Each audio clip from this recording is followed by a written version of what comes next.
பங்குனி உத்திரத்திற்கும் முருகனுக்கும் என்ன சம்பந்தம் தெரியுமா?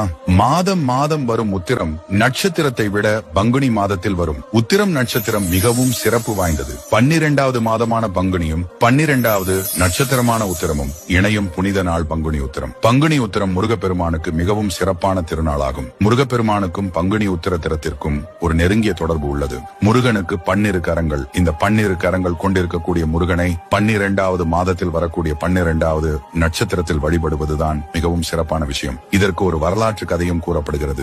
சூரபத்மனின் தம்பியான தாரகாசுரன் எலியாய் மாறி கிரவுன் மலையில் புகுந்து கொள்கிறான். அப்பொழுது படை வீடு அமைத்து தங்கி இருக்கக்கூடிய முருகப்பெருமான் தன்னுடைய வேல் கொண்டு அந்த கிரவுன் மலையை வீழ்த்தி எறிகிறார். அந்த நாள் தான் பங்குனி உத்திரம் என்று கூறுகிறார்கள். அது மட்டுமில்லாமல் சூரசம்ஹாரத்திற்கு பிறகு இந்திரன் முருகனிடமில்லாத ஒன்றினை பரிசாக கொடுக்க விரும்பினார். ஆனால் முருகனிடம் அழகு, பொருள் இப்படி எல்லாமும் இருந்தது. வரன் மட்டும்தான் இல்லை. அதனால் இந்திரன் தன் மகளான தெய்வானையை முருகனுக்கு திருமணம் செய்து கொடுத்தான். முருகன் தெய்வானையை மனம் முடித்த நாள்தான் பங்குனி உத்திரம்.